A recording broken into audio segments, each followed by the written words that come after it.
Hello friends, welcome to rice ice YouTube channel. My name is Tanmay Pal. আজকের prelims byte সেশনে আমরা পড়ব রাজ্যসভার ইলেকশনের ব্যাপারে।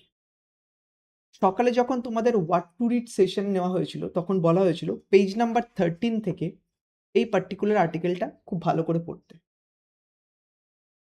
এবার আমরা কেন এই আর্টিকেলটা তোমাদের পড়তে বলেছিলাম? তোমরা যদি ইউপিএসসিতে প্রিভিয়াস ইয়ারে কোয়েশ্চেন দেখো তাহলে দেখতে পাবে যে রাজ্যসভার উপর কিন্তু ইউপিএসসি অনেকবার কোয়েশ্চেন জিজ্ঞাসা করেছে। ঠিক আছে? তো এই পার্সপেক্টিভ থেকে লোকসভা, রাজ্যসভা যখন নিউজে থাকে সেটা কিন্তু অনেক বেশি গুরুত্বপূর্ণ হয়ে যায়। আর এর আগেও লোকসভার ইলেকশন জিজ্ঞাসা করেছে, কিন্তু ইউপিএসসিতে রাজ্যসভার ইলেকশন কিন্তু রিসেন্ট পাস্টে ইলেকশনের উপর কোয়েশ্চেন জিজ্ঞাসা করা হয়নি। তো রাজ্যসভার ইলেকশন প্রসিডিওর, কারা কারা পার্টিসিপেট করতে পারে, এটা কিন্তু একটা খুবই ইম্পর্টেন্ট টপিক হয়ে যায়। ঠিক আছে? তো তোমাদের এই টপিকটা কিন্তু ইউপিএসসি প্রিলিমসের জন্য খুব ভালো করে প্রিপেয়ার করতে, রাইট? এবার আমরা মেইন টপিকে চলে আসি, রাজ্যসভার ইলেকশন। বাট তার আগে আমরা একটা জিনিস, খুব ইম্পর্ট্যান্ট একটা জিনিস জেনে নিই, বিশেষ করে যারা বেঙ্গলি মিডিয়ামে ইউপিএসসি অ্যাটেন্ড করতে চাও তাদের জন্য। তোমরা বেশিরভাগ সময় হয়তো এই কন্টেন্ট রিলেটেড প্রবলেম ফেস করেছো, যে বেঙ্গলি মিডিয়ামে lack of availability of content দেখা গেছে। ঠিক আছে? আর এই প্রবলেমটাকে সলভ করার জন্যই কিন্তু রাইস আইএস এর তরফ থেকে আমরা তোমাদের সেম কন্টেন্টটা বেঙ্গলি মিডিয়ামেও প্রোভাইড করছি। তো এই কন্টেন্টটা যদি on day to day basis তোমরা ফলো করতে থাকো তাহলে কিন্তু তোমাদের কারেন্ট অ্যাফেয়ার্সের প্রিপারেশন কমপ্লিট হতে থাকবে। ঠিক আছে? আর কারেন্ট অ্যাফেয়ার্সে শুধু প্রিপারেশনই কমপ্লিট হবে না, তোমাদের যে কারেন্ট অ্যাফেয়ার্সের উপর হোল্ড, এটাও কিন্তু ধীরে ধীরে বাড়তে থাকবে, রাইট?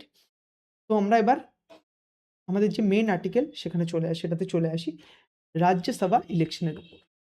তো এটা পড়তে গিয়ে ফার্স্ট আমরা যেটা পড়বো সেটা হচ্ছে কনটেক্সটটা জানবো। তারপর না আমরা কনস্টিটিউশনাল ফ্রেমওয়ার্কের ব্যাপারে কিছু জানবো রাজ্যসভার। দেন যে ইলেকশনটা হয়, এই ইলেকশনটার প্রসেসটা সম্পর্কে জানবো। এরপর আমরা যেটা জানবো সেটা হচ্ছে কি লিগ্যাল প্রভিশন কিছু। ঠিক আছে? অ্যান্ড অ্যাট দ্য এন্ড আমরা জানবো যে duration and nature of the house. ঠিক আছে? তারপর তোমাদের একটা প্রিলিমসের প্র্যাকটিস এমসিকিউ আছে। তোমরা যদি লাস্ট কিছু মিনিটের ডিসকাশন খুব মন দিয়ে শোনো তাহলে এই পার্টিকুলার কোয়েশ্চেনটা কিন্তু তোমরা সলভ করতে পারবে। এই কোয়েশ্চেনটা না কন্টেন্টের উপর বেস করেই কিন্তু বানানো হয়েছে, just to test your understanding about this particular topic, right? তো এই ডিসকাশনটা শোনার পর তোমরা এই কোয়েশ্চেনটা সলভ করবে। যদি সলভ করতে পারো, well and good, your understanding is complete. And তোমরা কি করবে, আনসারটা যে কমেন্ট সেকশনে লিখে দেবে। ঠিক আছে? যাতে আমরা বুঝতে পারি যে তোমাদের আন্ডারস্ট্যান্ডিং ইমপ্রুভ হচ্ছে, রাইট? তো ফার্স্টে আমরা কনটেক্সটে চলে আসি, রাজ্যসভা ইলেকশনে। কনটেক্সটটা কি না, recently election commission of India 37 সিটসে, রাজ্যসভার 37 সিটসে ইলেকশনের কথা অ্যানাউন্স করেছে। আর এই যে 37 সিট, সেটা অ্যাক্রস 10 স্টেট ডিভাইড করা আছে। তার মধ্যে কারা কারা আছে? মহারাষ্ট্র, তামিলনাড়ু, ওয়েস্ট বেঙ্গল। তো এই মহারাষ্ট্র, তামিলনাড়ু, ওয়েস্ট বেঙ্গল ছাড়াও আরও 7টি স্টেট কিন্তু আছে 37 সিটস। তো এখানে সব থেকে যে একটা ইম্পর্টেন্ট ফ্যাক্ট কিন্তু তোমরা জানতে পারবে না, কি রাজ্যসভার ইলেকশন কিন্তু কন্ডাক্ট করে ইলেকশন কমিশন অফ ইন্ডিয়া। এটাই, এই ফ্যাক্টটা কিন্তু ইভেন ডব্লিউবিসিএস বা অন্যান্য স্টেট পিসিএসও কিন্তু বারবার অ্যাপিয়ার হয়েছে, রাইট? তো তোমরা কনটেক্সটটা বুঝতে পারলে। এরপর আমরা যেটা ইম্পর্টেন্ট যেটাতে আসবো, যে কনস্টিটিউশনাল ফ্রেমওয়ার্ক কি। তো ফার্স্টে যেটা আমাদের জানতে হবে যে আর্টিকেল 80 ব্যাপারে। আর্টিকেল 80 কিন্তু যে রাজ্যসভার যে কম্পোজিশন তার উপর কিন্তু তার সম্পর্কে কিন্তু বলেছে। এরপর না রাজ্যসভার স্ট্রেংথ আমাদের জানতে হবে। স্ট্রেংথটা কি আছে না, টোটাল আছে 250 সিটস। তার মধ্যে 238 স্টেট আর ইউটি রিপ্রেজেন্ট করে, আর 12 সিটস কিন্তু প্রেসিডেন্টের দ্বারা নমিনেটেড হবে। বোঝা গেল? এরপর আসবো আমরা কারেন্ট স্ট্রেংথে। 250 সিটস আছে, বাট 5 সিট কিন্তু স্টিল ভ্যাকান্ট। কারেন্ট স্ট্রেংথ কত না 245। তার মধ্যে 233 ইলেক্টেড আর 12 নমিনেটেড। বোঝা গেল?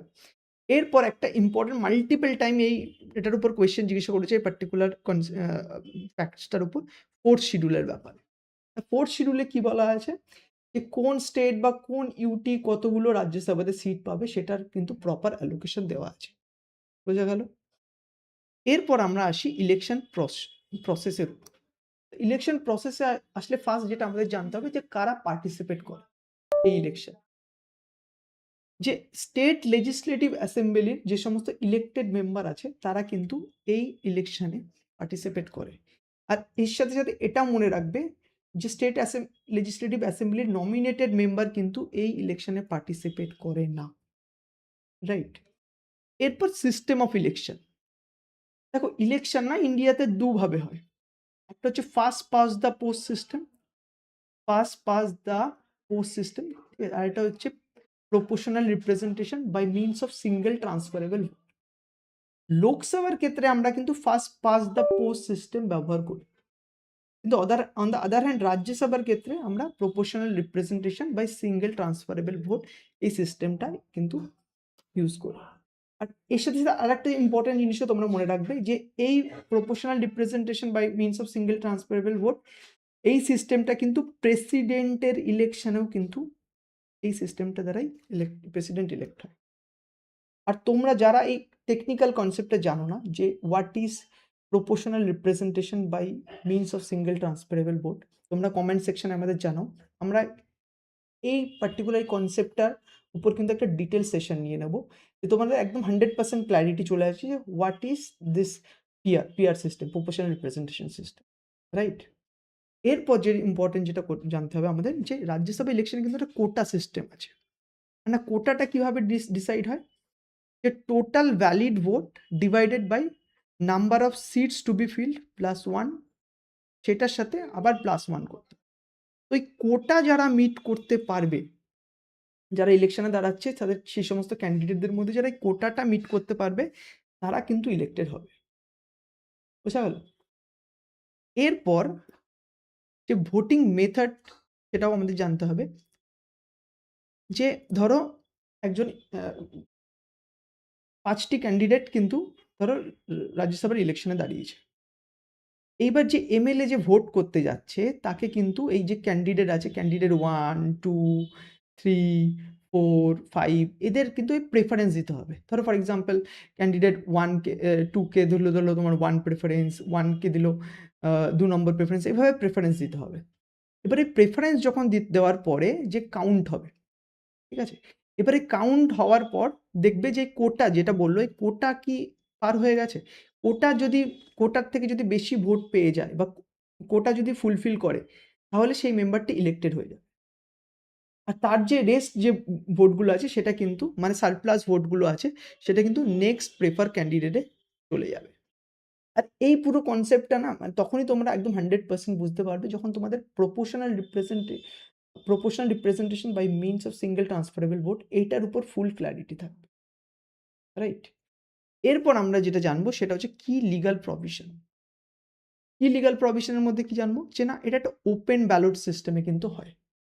এবার এই ওপেন ব্যালট সিস্টেমে হয় কিসের জন্য, যে না এই ক্রস ভোটিং, কারাপশন এইগুলোকে প্রিভেন্ট করার জন্য কিন্তু এটা ওপেন ব্যালট সিস্টেম।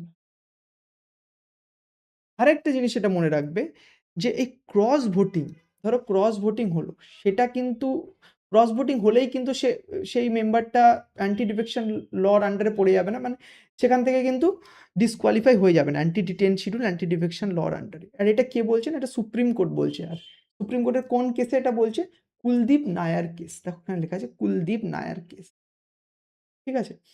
আরেকটা ইম্পর্টেন্ট গুরুত্বপূর্ণ ফ্যাক্ট তোমরা মনে রাখবে যে ডমিসাইল রিকোয়ারমেন্টের উপর। আগে কি ছিল না, যদি ধরো তুমি একটা পার্টিকুলার স্টেট, ধরো স্টেট এ থেকে তুমি রাজ্যসভাতে ইলেক্টেড হতে চাও, তাহলে তোমাকে রাজ্যসভা এই পার্টিকুলার স্টেট থেকেই বিলং করতে হবে। কিন্তু 203 যে অ্যামেন্ডমেন্ট আসে তাতে কিন্তু এই প্রভিশনটা রিমুভ করে দেওয়া হয়। আর এরই এরই এফেক্ট তোমরা দেখতে পাবে যে আমাদের former prime minister doctor Manmohan Singh, উনি কিন্তু ডেসপাইট নট আসাম থেকে না হওয়ার সত্ত্বেও উনি কিন্তু আসাম থেকে রাজ্যসভার ইলেকশন মাল্টিপল টাইমস ফাইট করেছে, বাট উইনও করেছে। ঠিক আছে? তো ডমিসাইল রিকোয়ারমেন্টটা ক্লিয়ার হয়ে গেল, ওপেন ব্যালট, ডমিসাইল রিকোয়ারমেন্ট আর যে কুলদীপ নায়ার কেস। এরপর একটা ইম্পর্টেন্ট গুরুত্বপূর্ণ ফ্যাক্ট আমরা জানবো, সেটা হচ্ছে ডিউরেশন আর নেচার অফ দ্য হাউস। দেখো লোকসভা যেমন না মানে 5 বছর অন্তর অন্তর লোকসভাতে ইলেকশন হয়, রাজ্যসভা কিন্তু নট সাবজেক্ট টু ডিভলিউশন, ঠিক আছে? Rajya Sabha is not subject to dissolution. বোঝা গেল? তাহলে কি হয়, এটাকে একটা পার্মানেন্ট বডি বলা হয়। ঠিক আছে? আর কি হয় যে না member elected for a 6 year term. আর লোকসভার ক্ষেত্রে এটা কত বছরের জন্য? না 5 ইয়ার্স এর জন্য। আর এভরি 2 ইয়ারে কিন্তু 1/3 মেম্বার রাজ্যসভাতে রিটায়ার করে যায়। এবার এটাকে কানেক্ট করো।